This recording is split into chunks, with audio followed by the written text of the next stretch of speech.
a strike.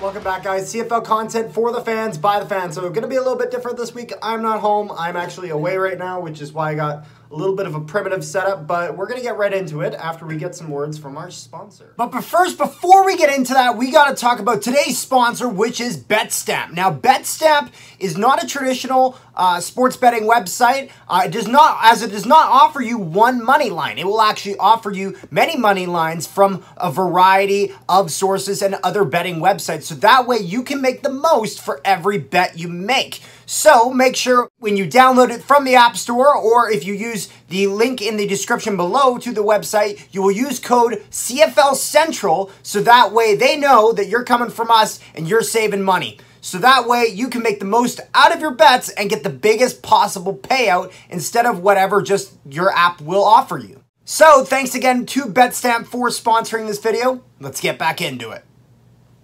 All right, so first game of the week is going to be the Edmonton Elks versus the Ottawa Red Blacks. Now, me and Jake both took Ottawa in this matchup simply because we really felt with their game at home and the way that both teams have been playing that Ottawa would maybe get the edge in this. However, I did not expect for this game to be quite as...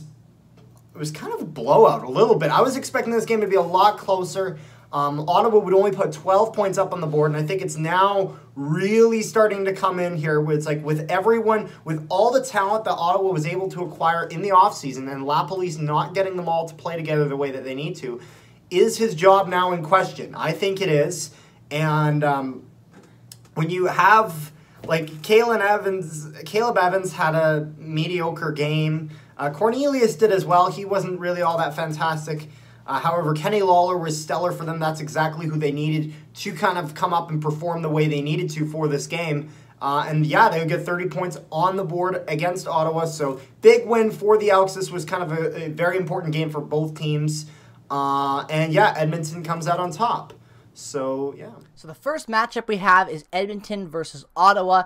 And Carter, we both get it wrong. Pretty surprisingly, I'm not going to lie, 30-12 victory for the Elks over the Ottawa Red Blacks. I thought this was a gimme for Ottawa at this point to get a win under their belt against Edmonton, but turns out the shoe was on the other foot in that accounts. Edmonton has a really good game, and Ottawa just plays terrible football. And that's really all you have to say about that. These were two shit teams going at it, and I picked the one that I thought was a little bit better, with just some bad luck. But it turns out the Elks in this case, they were the better team, and this was a really entertaining game if you're an Elks fan, because let's be real, the fact that they actually won a game, like, let's be real, I know it wasn't home, but they won a game! Can you believe it? The Edmonton Elks have an attendance of 19,000 in Ottawa, almost 20,000. Really not bad attendance, honestly. Pretty average for them this season. Go over to the box scores, you can check it out. Honestly, this game was just pretty pathetic. Caleb Evans, 10 for 16, 62%, 111 yards on the day.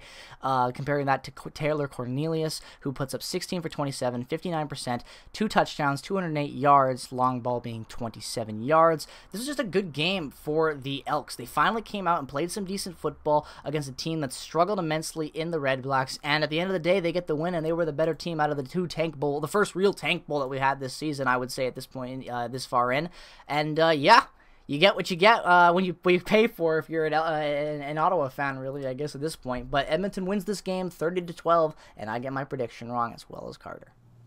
But with our next game, we got BC versus Saskatchewan. Now, this might be one of the crazier games this week. Now, one thing we got to say, two things before we even start with this game, is that Nathan O'Rourke is now going to be out for about 6 weeks, I believe. I think he's getting ankle surgery, and they're hoping he's going to be back late in the season, and for sure ready for playoffs. That's what they're really hoping for, and BC's going to need him ready for playoffs. But despite that, Nathan O'Rourke had a fantastic game like he always does.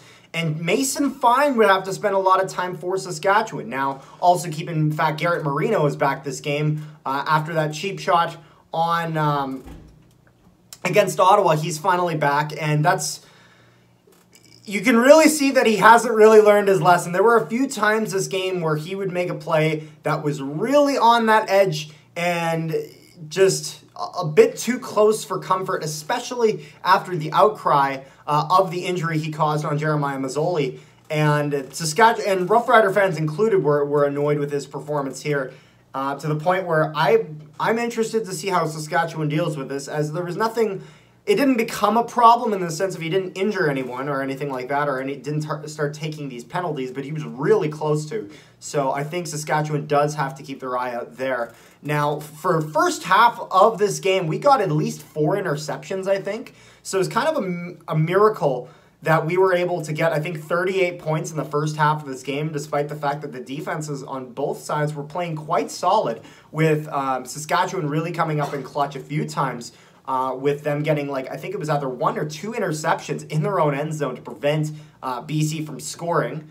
Brian Burnham had a fantastic one-handed catch to get the touchdown for BC. So the throwing game was really kind of the focus of this game. Lucky Whitehead pulled his magic and got behind the defense to get the Lions a touchdown there. And honestly, this was a very fun game to watch. This is the only game that I was really able to get a solid amount of time to really kind of get a full grasp of how it went. And though it was a 18-point difference, Saskatchewan definitely had some stuff that they were able to build on that I think is really important when they played the Lions now without Nathan Rourke, and then the Bombers for the 2 weeks following. Next up, no surprise here, BC beat Saskatchewan 28-10, but the big news coming out of here is that it looks like we are going to be without the boy Nathan Rourke for the rest of the season, taking a bad hit to the lower leg. Just sucks, you know, like, I don't even want to talk about it. Like, it just makes my stomach curl. I feel so bad. He was the best part about the Lions this year, and the Lions have a lot of good parts. Just the best player in the league, in my opinion, this year. He's been incredible, and it just sucks because you want to see BC do good. BC is one of those franchises that struggled in the past in the CFL, and they're in a big Canadian market. And if you can get the fan base back up in Bandwagon City, then that would be great for the CFL, because the Lions are a heavy bandwagon team. They always have been, because they're the Lions. You know, they're just CFL. It's not that big of a draw at times. So you got to be good. And it's been slowly getting better and better with attendance at times for the Lions this year, and that's almost all to Nathan Rourke. So this one just sucks. Yeah, BC gets the win, but doesn't really matter because you lose the best part of the season in Nathan Rourke, and we'll see where the Lions go from here, up or down, I don't know, but a lot of questions for them the rest of the season. And Saskatchewan, they're Saskatchewan. Mediocre as always. I've been saying that all season long. They're just the most mediocre team in the West, I think. Like, they're not bad. They're not good. They're just right down the middle, in my opinion. And, yeah, they're falling behind in the West, in my opinion, this year. BC looks like they're going to be taking them over. And who knows if they're going to be able to climb back from that deficit in the standings. The next game, though, is going to be the Hamilton Tiger Cats versus the Montreal Alouettes. And now this is a game where I think Trevor Harris really started to shine a bit more with 382 passing yards, which is definitely what you need, with 12.3 as an average, so over a first down. Matthew Schultz did okay with a 7.8 average, 303 on the yards. However, Montreal would just barely edge out the Ticats here, and the Alouettes would get their win 29-28. The Alouettes, I think, were third in the East before this. I can't remember if they were. But they're now 4-6, second in the Eastern Division, as well as the Ticats that are now third with 3-7 record. And yeah, this was a very, very tight game. I knew this would be competitive. I didn't realize this would be a 1-point game. I expected under a touchdown difference. But yeah, just a really, really solid, tight game, and the Alouettes would prevail. And with our last game of the week, we have the Calgary Stampeders versus the Toronto Argonauts. And like I expected, Calgary will come on top here. However, the Argonauts, even without Andrew Harris, really gave the Stampeders here a run for their money. Jake Maier got some time on the field, which is both a good and bad thing, because I think it's good that Jake Maier is finally getting some warm-up here, especially as now it sounds like he's going to be starting against the Bombers this next week. And I think one of the important things for Calgary here with them starting that week is that because he hasn't had that much time on the field, the Bombers defense doesn't really have that much film to look at from this year that's really extremely relevant. So being able to minimize that Bomber defense is really important. So I think they just wanted to give Jake Maier enough time on the field so that way he could get his feel for things before going against Winnipeg, but also keeping it very limited so the Bombers have a lot less to work with. Stampeders would prevail, though. Bethel Thompson had an okay game, only got 6.4 on the average, but he got 276 in total for total yardage, so solid there. Chad Kelly would be leading the running game for the Argonauts. He would only get 28 yards with 4 carries, but 7 yards average is pretty solid. And yeah, so it was just kind of a decent matchup in which Calgary would prevail. So Hamilton versus Montreal.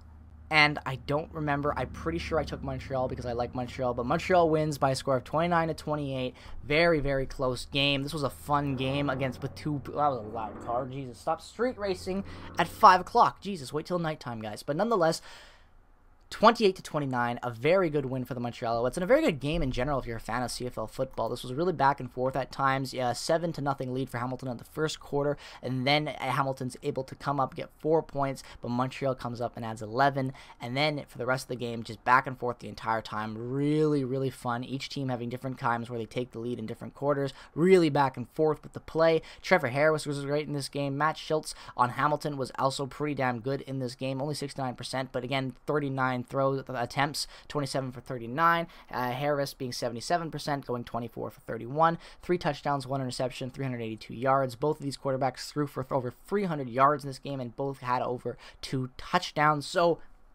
I think that's a pretty good game entertainment value for two teams that have struggled in the East. 21,000 attendance. You love to see that too. So yeah, this was a fun game, and going to be interesting to see how the season continues for both these guys, because I like the Alouettes. I like the Ticats. They can't win at times, so who knows what happens there with the rest of the season. But as it stands right now, this is another good matchup between these two teams, which brings us to the final matchup of Week 11, that being Calgary versus Toronto, where Toronto loses by a score of 22-19.